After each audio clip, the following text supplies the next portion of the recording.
نہیں لوٹ سکتے. یہ بیٹا جو نافرمان ہے یہ ہوش میں آ گیا ہے. اور ہوش میں آ کے کیا کہتا ہے؟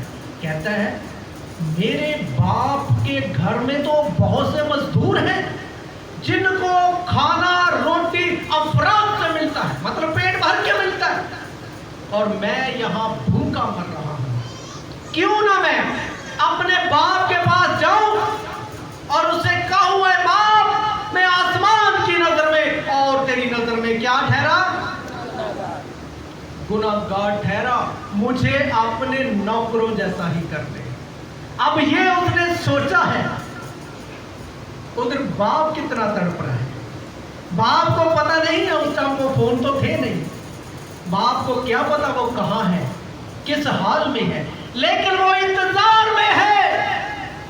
اس کو انتظار ہے کہ وہ ایک دن ضرور واپس آئے گا.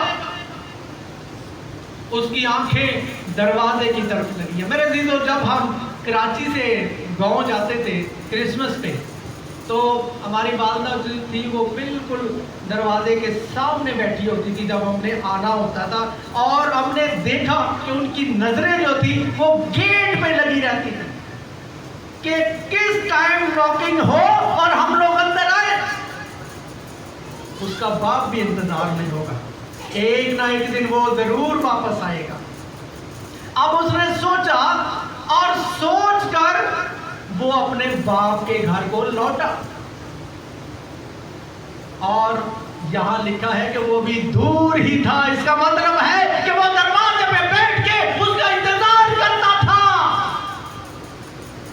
ایک دن نہیں، روز اس کا انتظار کرتا ہوگا کہ ایک نہ ایک دن وہ لوٹے گا. اور یہی ہوا. لکھا ہے ابھی وہ دور ہی تھا کہ اس کے باپ نے اپنی باہیں پھیلائی اور اس کے باپ کو اس پر ترس آیا. میرے عزیزو، کیا باپ نے اسے دھکے مارے کہ تو نے ہمیں ذلیل کیا، لوگ ہمارے بارے میں کیا باتیں کرتے ہیں؟ اس نے اپنی باہیں پھیلا دی اور اس کو گلے سے لگا لیا اور لکھا ہے اس کو چوما.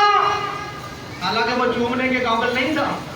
اس کی شیپ بڑی ہوئی تھی، اس کے کپڑے جو تھے وہ پھٹے ہوئے تھے، اس کے پاؤں میں جوتی نہیں تھی، اس کے ہاتھ میں انگوٹھی نہیں تھی. کیسی حالت ہوگی اس کی؟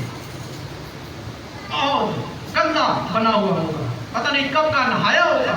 لیکن باپ ایک شفیق باپ ہوتا ہے.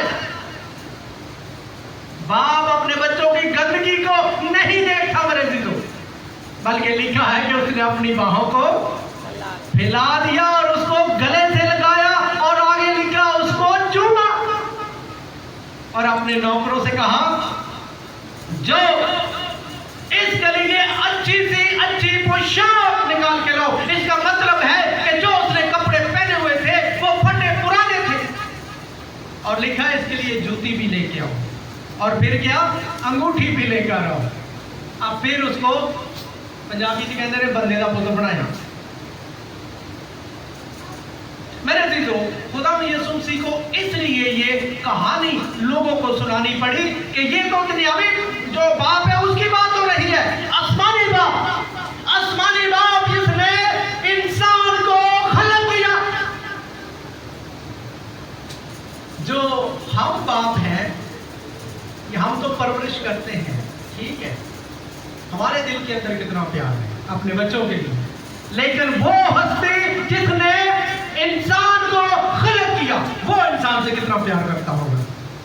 کیا وہ کتنا انتظار کرتا ہوگا کہ آئے میرے بیٹی، آئے میرے بیٹے واپس آ جا. میں روز تیرا انتظار کرتا ہوں. اپنے گناہوں کو چھوڑ دے، اپنے گناہوں کو چھوڑ کر میرے پاس واپس آ جا. لوٹا اے میرے بیٹی، اے میرے بیٹے لوٹا. ہمارا آسمانی باپ ہم سے بہت پیار کرتا ہے، اسی لیے کیونکہ لکھا ہے کہ جب آدم کو بنایا تو مٹی سے بنایا، پھر سانس کہاں سے آئی؟ کس نے دم پھونکا تھا؟ خدا نے. انسان جب بنایا تو پھر زندگی کا دم پھونکا.